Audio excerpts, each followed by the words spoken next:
I'm Thomas McGonigal, and it is 3 o'clock, so I guess we can start. Today we're talking about supply chain security and applying confidential computing to it, and I give it this kind of overall kind of name, Ouroboros, which comes from a specific place. It refers to the mythical snake or serpent eating its own tail, which is a universal symbol for rejuvenation and rebirth. And this really kind of is a very personal story for me. And so I'm just going to quickly talk about the agenda, and then I'm going to talk about myself, and so where I'm coming from and why this is such a personal story for me. And so we're going to be going over the Ouroboros and kind of that personal story. We're going to be going over the XZ attack, right? Because that was a supply chain attack. That was a really big deal, right? It was a recent one, right?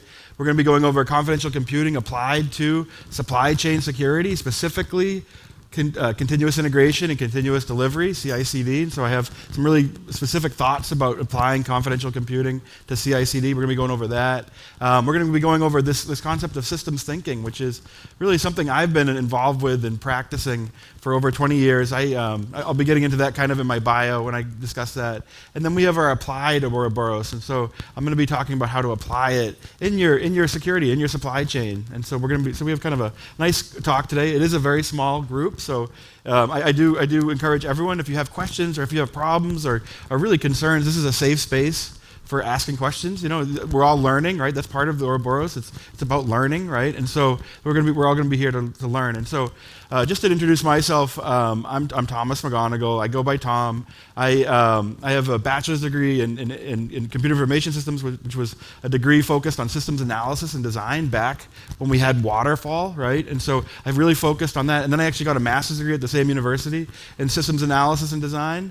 And really what I got the most out of it, because very quickly after I graduated, we got rid of Waterfall, right? We got into Agile, right? So what I got out of it was systems thinking, right? So I've been a daily practitioner in my professional life, in my personal life, on systems thinking. And as part of today, I'm going to be talking about my approach to systems thinking that is applicable to supply chain security.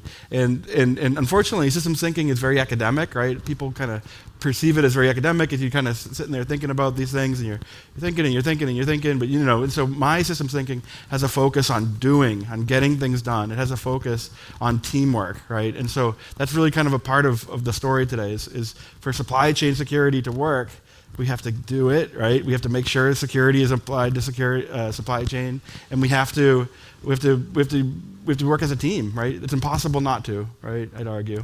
And so after I graduated from those programs, I focused on DevOps, and DevOps is a big part of this story today too. And so I'm just going to get into that part of the story. And so how many people have seen the DevOps or the DevSecOps infinity? It's very, very common, right? And so how many people know where it comes from?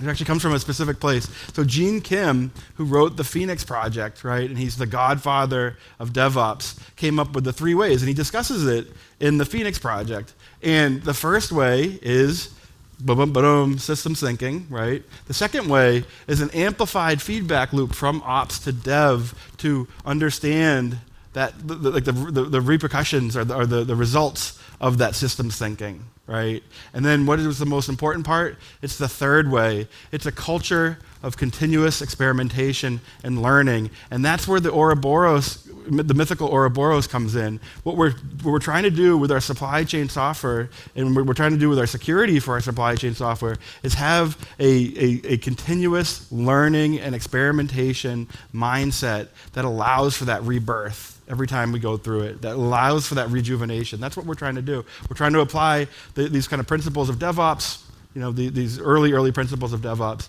to supply chain security. And what else is like? So what is my personal definition of the Ouroboros idea? It's a technical and cultural focus on teamwork, right? I mentioned that at the beginning, and the mission to deliver continuously, rigorously reviewed and scanned code. And this part of the paragraph is entirely the definition for supply chain security. Supply chain software. So starting from here. So a software supply chain composed of the components, libraries, tools, and processes used to develop, build, and publish a software artifact. And this publishing the software artifact is really, really critical. Because I mentioned that I've been so focused on DevOps, and in that space, I've been so focused on delivery, software delivery, and that's what we're talking about right here. We're talking about publishing a software. If you just make software and you don't deliver it, like what's the point, right? Like literally, what's the point, right? So we're talking about getting it out the door, and that's once more again, that's once more about like doing and that focus on getting things done. And so this Accelerate book is phenomenal, if anyone hasn't heard of it. It's written by, Gene Kim was a co-author on it, but it's the primary author is this PhD named Nicole Fosgren.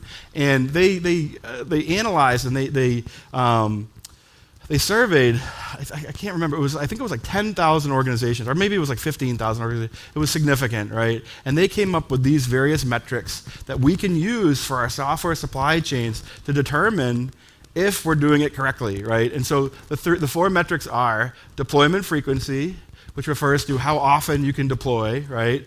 Lead time for changes, which refers to how much lead time do you need to make a change in the infrastructure, in the organization, right? In the software. Time to restore service, so if there is a problem, how long does it take to fix it? And then change failure rate. And the change failure rate, I always stumble upon, and so I'm just gonna make sure I'm correctly referring to it. What percentage of changes to production or released to users result in degraded service? And so I always stumble on that for some reason. But so we have these four metrics, and then on the y-axis we have this elite, high, medium, and low. And the elite performers that they determined are able to deploy multiple times a day. Their lead time for changes is less than an hour. Imagine that.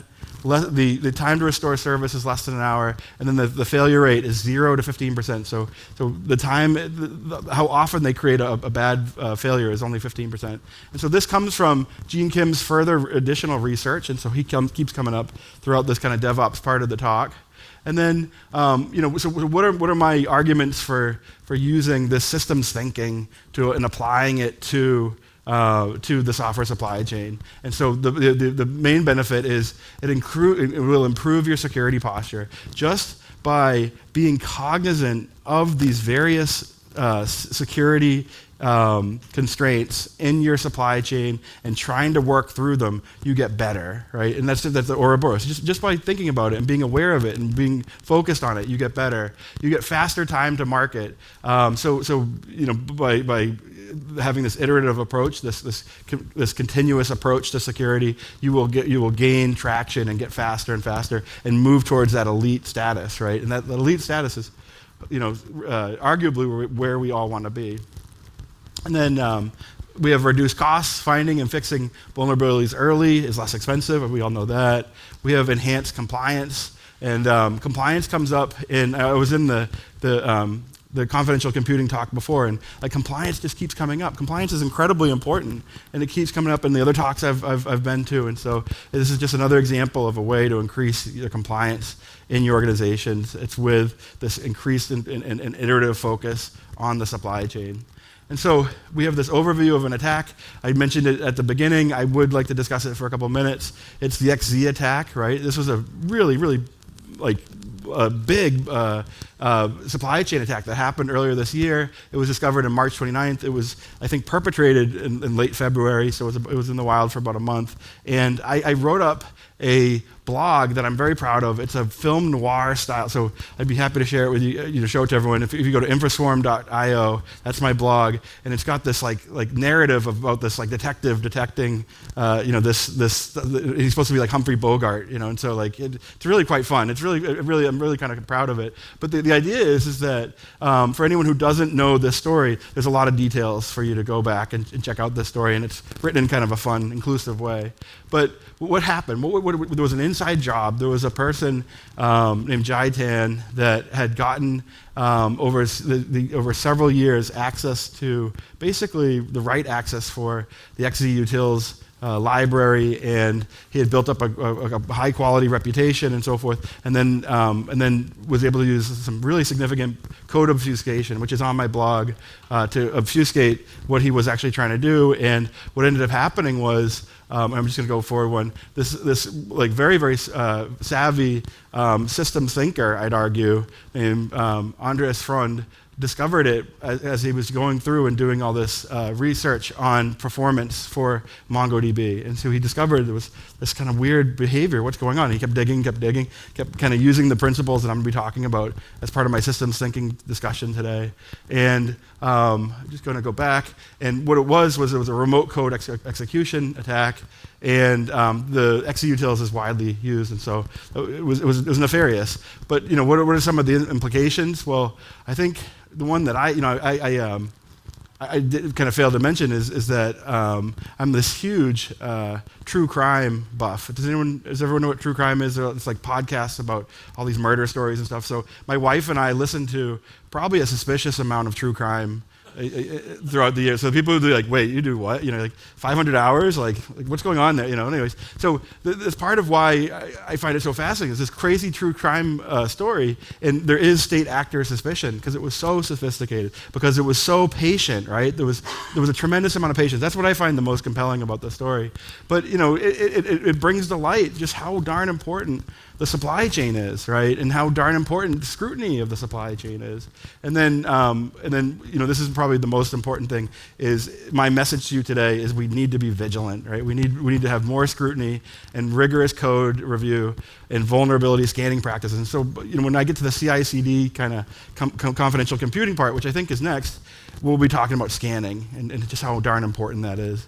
And so, for anyone who doesn't know, confidential computing is this tremendous newish project. The previous session was with Intel. They were going over it. And what it allows you to do is it allows you to not only do encryption at rest, which is your disk, encryption in transit, which is your network, but also encryption at use, right? And so that's really the critical part.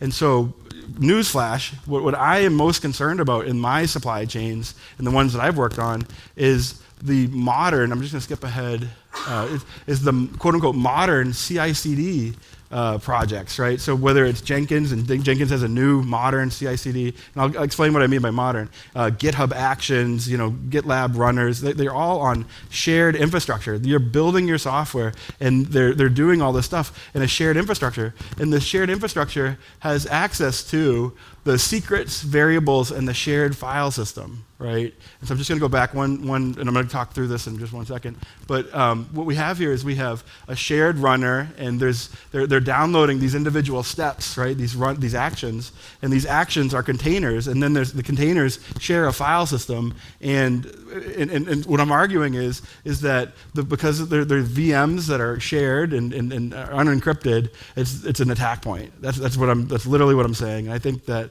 if we were to leverage confidential computing for, and I have an example of it, and I have a demo of it.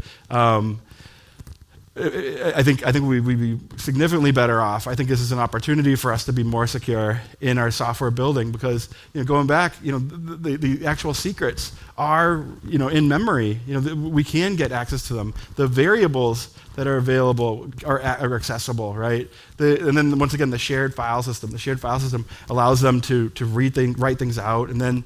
I did mention the importance of scanning, right? And so this is the 74 scanning tools that GitHub makes available as an action, right? So you can just plug these in, you can press a button. But one of my concerns is that with the scanning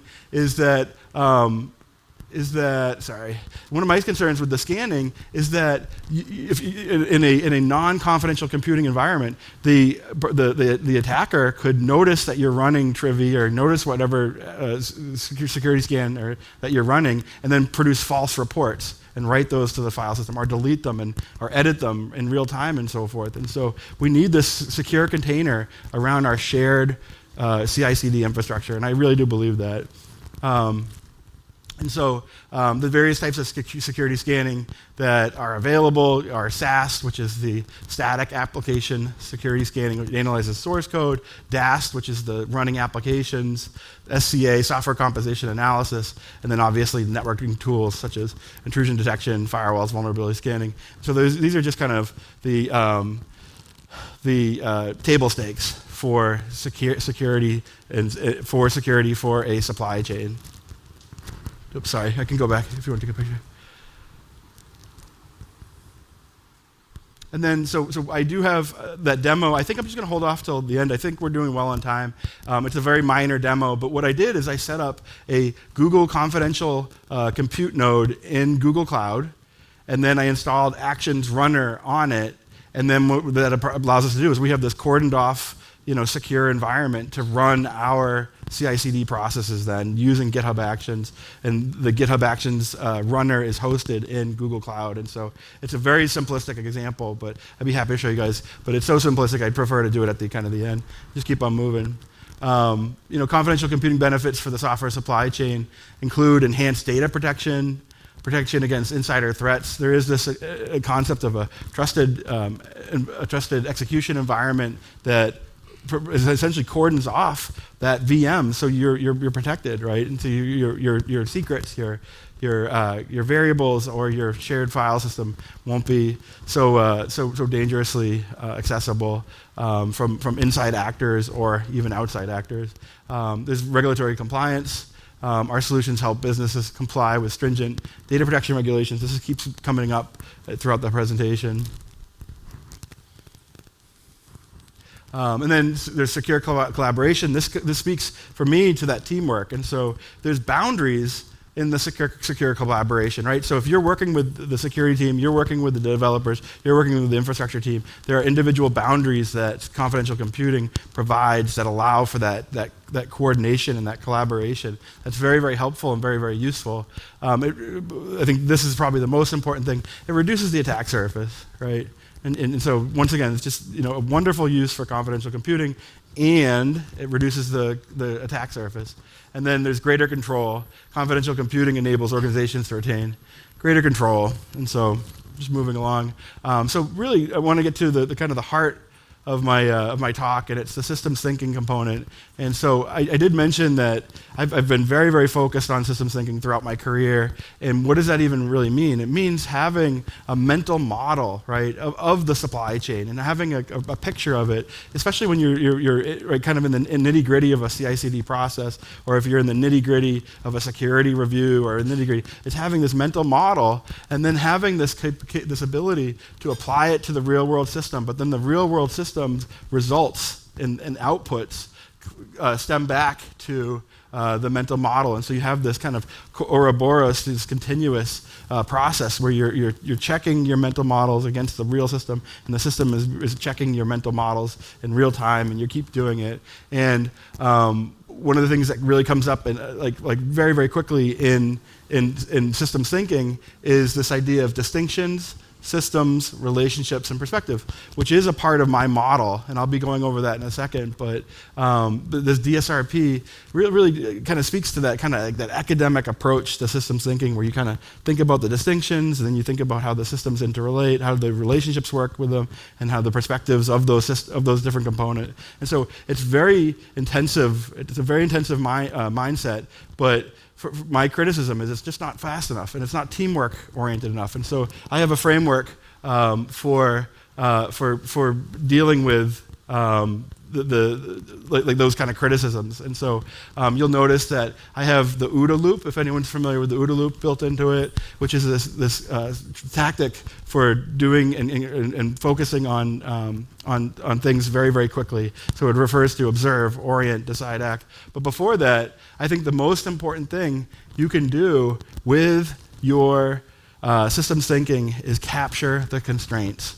And I can't underline that enough. For me, it's the most critical part of a systems thinking exercise. You have to know where the edges are, right? Like, where are the edges in your supply chain? Does the tool that you're trying to use, does it even do what you're trying to get it to do? There's these edges that you have to establish before you can even start trying to model and develop that mental model, right? And so that's really kind of critical. And so I'm going to go over these individually. So I'm just going to speak to them very quickly. I'm going to go over them more at length. But the DSRP, the distinctions, the systems, the relations, and the perspectives is like a fundamental part of modern systems thinking, and so I include that. You express and you communicate. This speaks to the teamwork, right? So if you don't have a mechanism to communicate the needs of the system or the needs of yourself in interacting with the system, you just are not going to be able to work as a team and so forth. So that express and communicate refers to the team, and then the diet is all about doing, right? So it's defining your success, identifying your path, executing as a team, transforming and innovating, experimenting, and so I'm just going to go through. So the constraints come from Goldratt's The Goal, which is a very popular book in DevOps.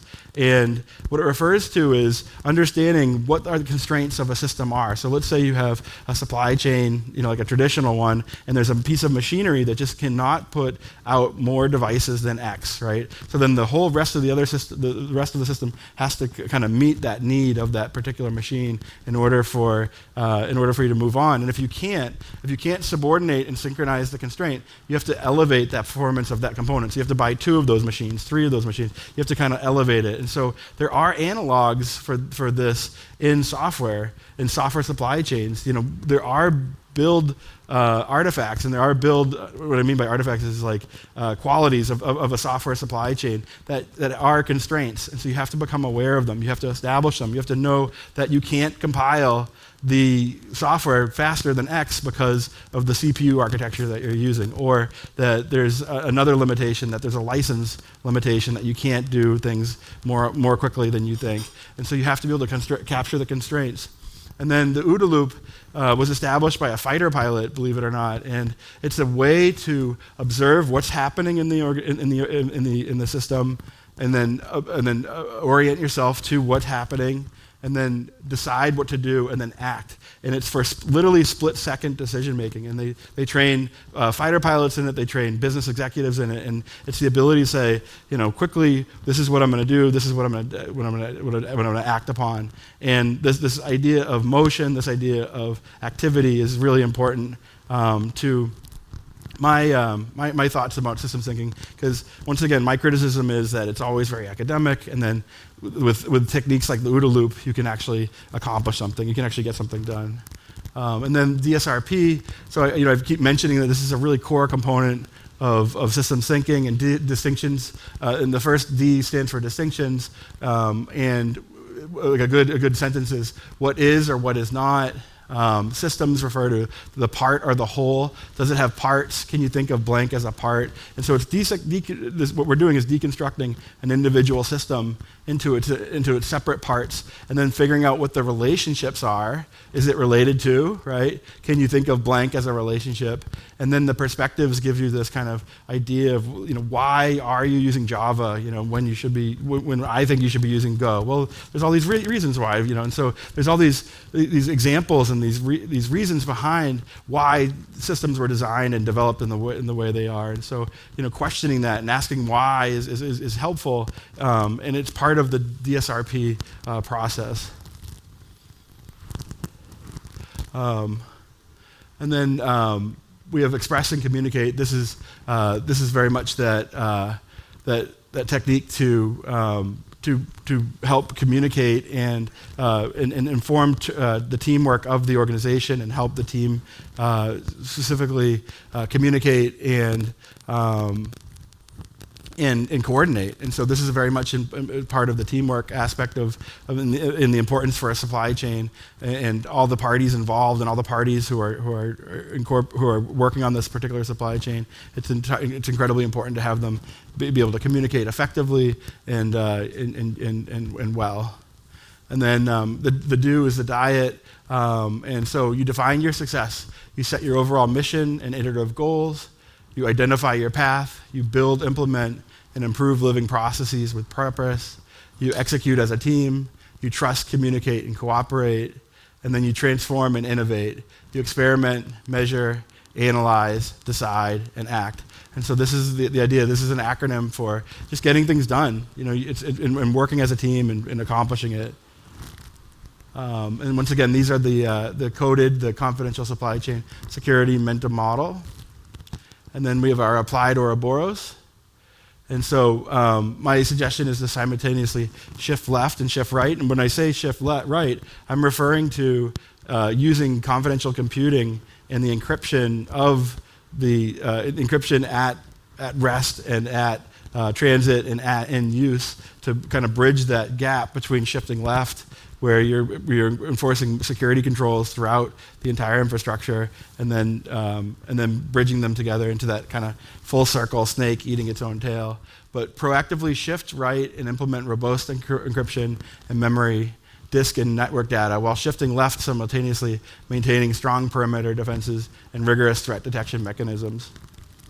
Analyze the software supply chain holistically, identifying potential, be smart in your problem solving. Analyze the software supply chain holistically, identify potential weak points, the constraints, prioritize vulnerabilities based on risk and impact, adjust the rest of the system to work around this bottleneck. Be proactive based on current weaknesses or vulnerabilities, but react quickly when you have to. Constantly monitor the supply chain for anomalies or potential breaches. Have a well-defined incident response plan to contain and mitigate attacks swiftly.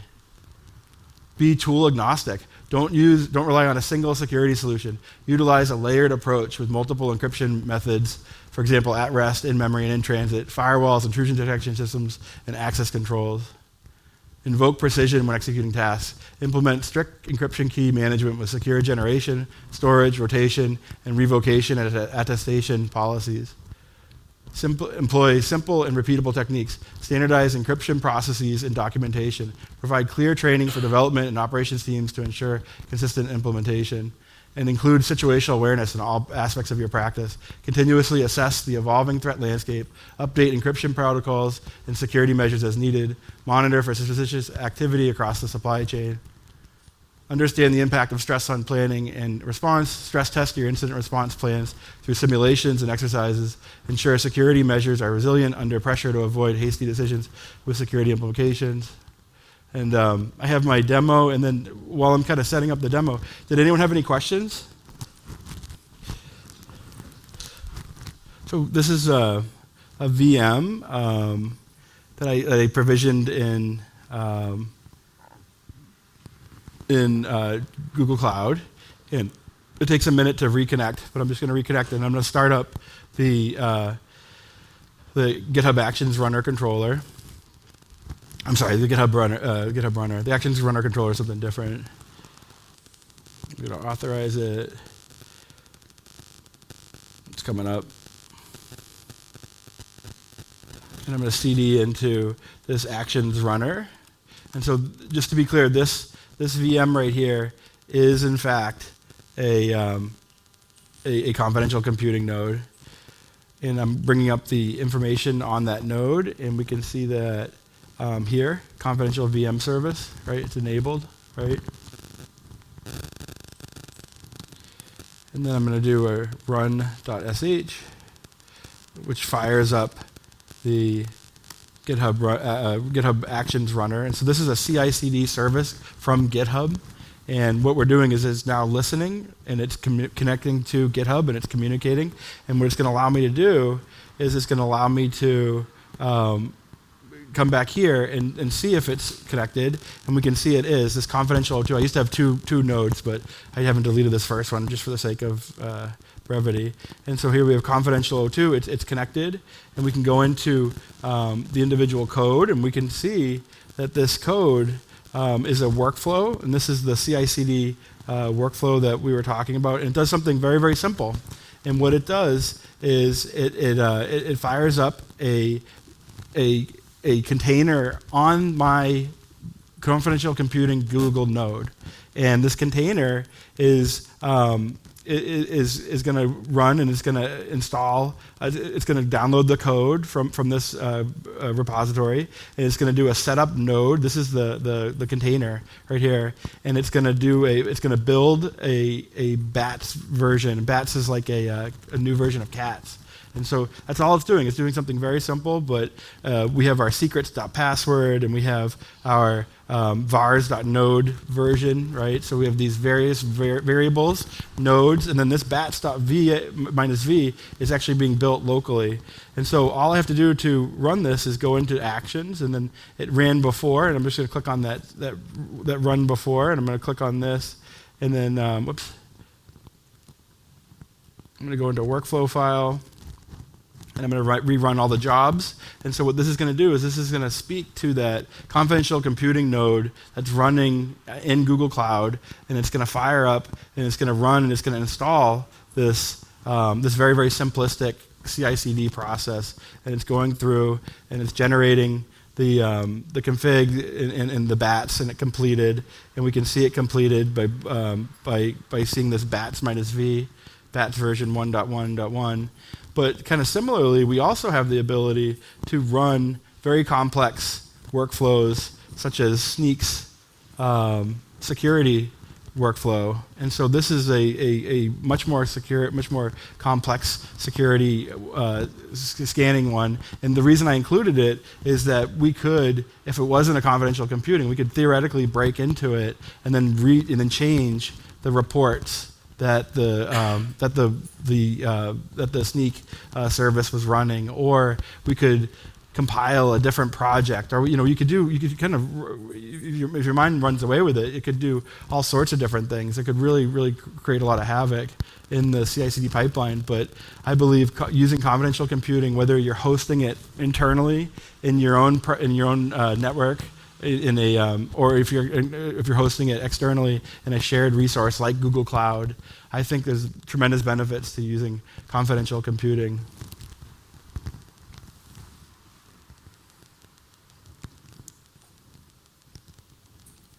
Were there any other questions? How exactly is it different from non-confidential? Yeah. Yeah. So the way I like to think about it, that's a great question. Thank you. What's your name? What's your name?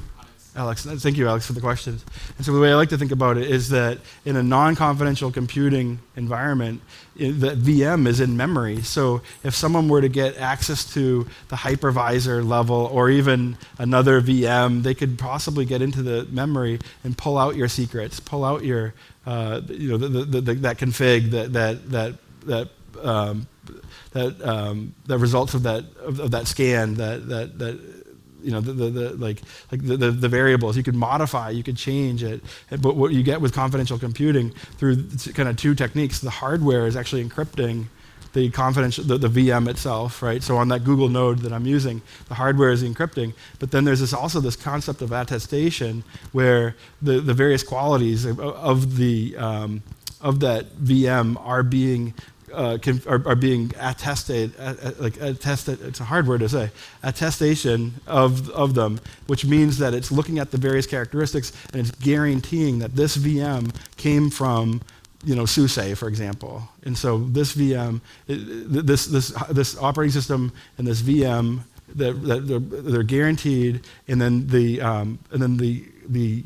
CPU itself is encrypting it, and so it's an encrypted little microkernel running inside this Google Cloud infrastructure. Can you somehow use some tool actually track the level of security and isolation of your code pipeline at every stage and get some kind of assessment in the end? Yeah. Yes, it was secure enough at every stage, and no, at stage 7 out of 15 it was actually violated. Yeah, so I had a brief slide on this. Let me just bring it up.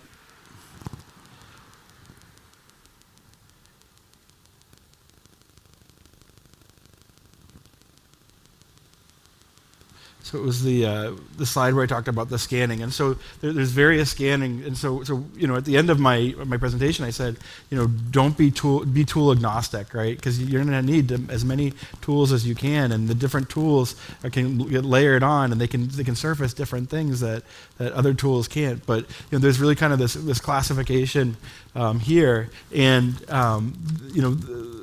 this classification refers to the SAS, the static, which refers to like source code analysis, and then after you're done, there's actually also dynamic, and so GitHub has tooling for both of these that are just built into the product, right? So. You said yourself earlier, sometimes you just cannot trust the result of the scan because it wasn't run.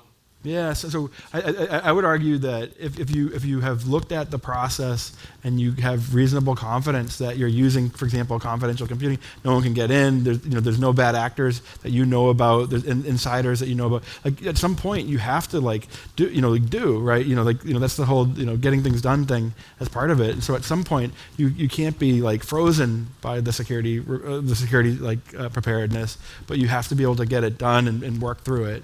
And so what I'm thinking is that you use a number of tools and you kind of daisy chain them together, and then you compare and you do analysis, and it's real work. It's getting a report from this one, getting a report from that one, marrying them, doing analysis. Well, that was essentially kind of the gist of my original question. Mm-hmm. Are there any tools specifically designed for that? Do you have to do it manually or? Oh, the ones that So the formats that like the majority of the scanning tools use is a format. If you give me 2 seconds, I'm just going to pull one up. Where is it? Yeah. It's a great point. So I'll bring that up in a second, Troy. Thank you. But we have this format. Serif, right? And so Serif is the format that's everyone tries to meet and support. And then there is tooling around Serif reporting to do exactly what you said and like do the comparison and so forth. And I don't believe I have this wired up, but you would actually see it here under security and under code scanning here in the interface, and it would report that these ones reported this one, and it aggregates up the Serif reports that are generated by these various tools. And then Troy brought up a wonderful project at SUSE, and it's the Rancher application collection. And is your talk? The talk is at 5:30 if you're still around. Oh boy. And I could even steal some of your stuff. Oh, thank you.